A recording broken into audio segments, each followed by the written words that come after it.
Hello friends, welcome back to another Magic Monday.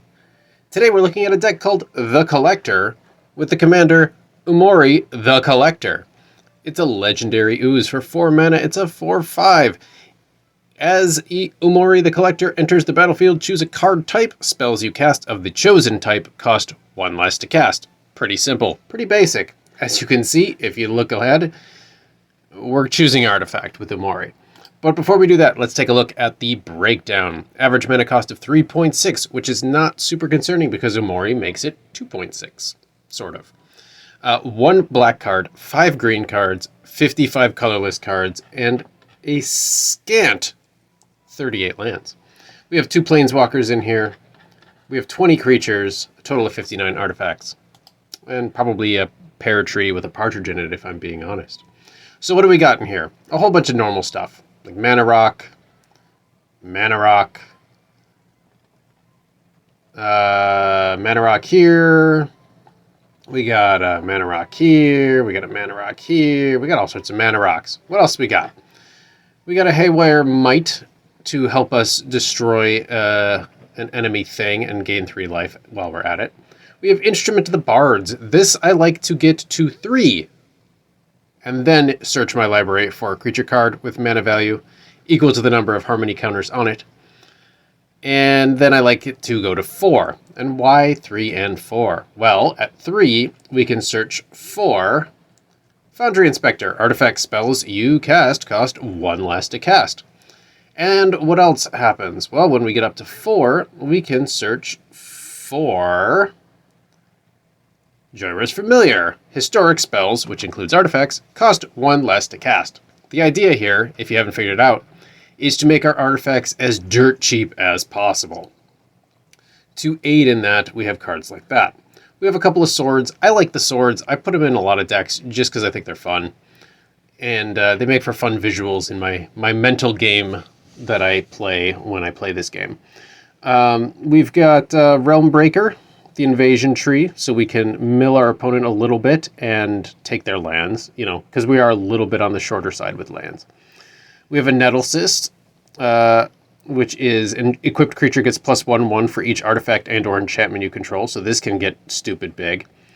We've got this Cloud Key. As it enters the battlefield, choose artifact, creature, enchantment, instant, or sorcery. Spells you cast of the chosen type cost 1 less to cast. Guess what? We're choosing artifact. What else we got here that's interesting? This guy, whenever a player casts their first multicolored spell each turn, each other player draws a card. We only have 1 multicolored spell, and it's our commander, so not too bad to avoid that. If we scroll down a little bit, I'm just trying to highlight some of the major cards so we can get to the games faster. Urza's Construction Drone lets us get the classic Mine, Tower, and Power Plant if we are lucky.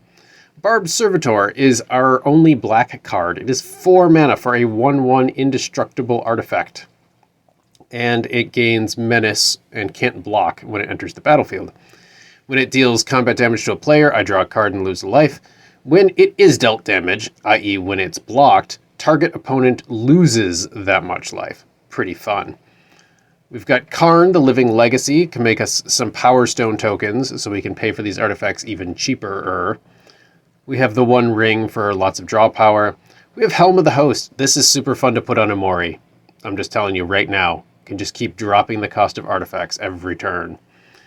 We got a Lodestone Golem. Non-artifact spells cost 1 more to cast, so we can kind of screw our opponent a little bit. We have a Mystic Forge, because of course we have a Mystic Forge.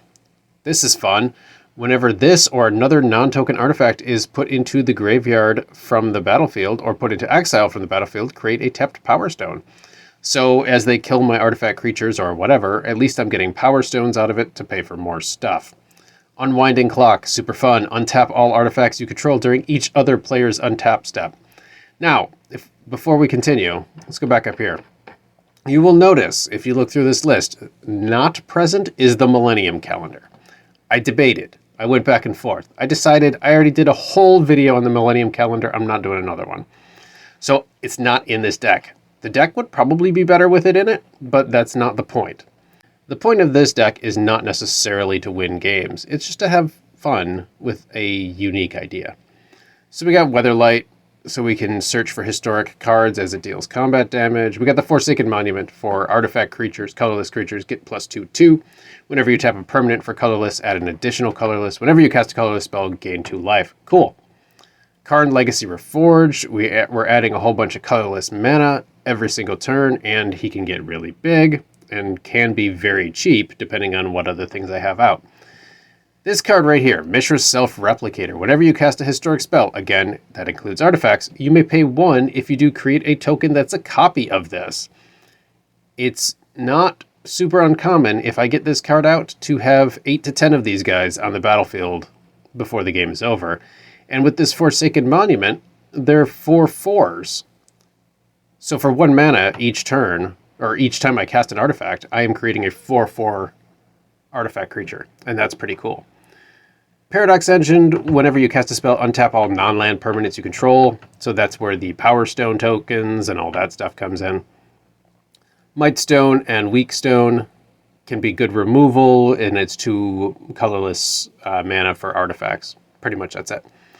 Bootlegger Stash. This is actually an artifact despite being green, and lands you control have tap create a treasure token.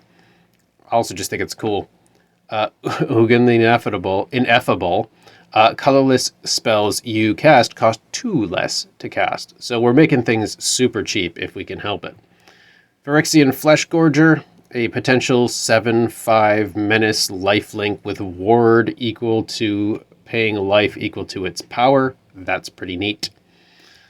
I love this card. I put it in a lot of decks because creatures gain a whole bunch of protection and it can just win the game by itself. Skullspore Nexus. This is also super fun in here and also a green artifact. Costs X less to cast, where X is the greatest power among creatures you control. Whenever 1 or more non-token creatures you control die, create a green fungus dinosaur creature token with base power and toughness equal to the total power of those creatures. This can get really silly. And for 2 and tapping it, double target creature's power until end of turn. Great Henge for some card draw. Put in Ulamog. I'm not a big fan of Ulamog because I just think it's a ridiculous card, but it is cool and it's really easy to get a lot of mana in this deck. So I put in Ulamog because he kind of fits the theme. Metalwork Colossus. 11 mana for a 10/10, but it costs X less to cast, where X is the total mana value of non-creature artifacts you control. Sacrifice 2 artifacts to return it from the graveyard to your hand. 2 artifacts can include tokens, so that's cool. And Stone Coil Serpent, which is X mana cost for an XX with reach, trample, and protection for multicolored. Nice versatile blocker, potential attacker. It can do all sorts of things. And then we got a bunch of lands. As you can see, a lot of colorless lands, including the Mycosynth Gardens, Inventor's Fair, Crawling Barrens, so we can put lots of counters on this thing and make it bigger and bigger and bigger and bigger. This Hall of Tagson, we can make Power Stone tokens with. And the Shire, in desperate situations, we can make food tokens so we can gain a little bit of life. But that's the deck. I know I kind of skimmed through it fairly quickly. But I wanted to thank you guys for watching this video. If you enjoy it, please give it a thumbs up. That helps people find my little channel. It helps grow our team here. And as always, please be kind to yourself and each other. I say it because I mean it. Now, without further ado, let's get to some games.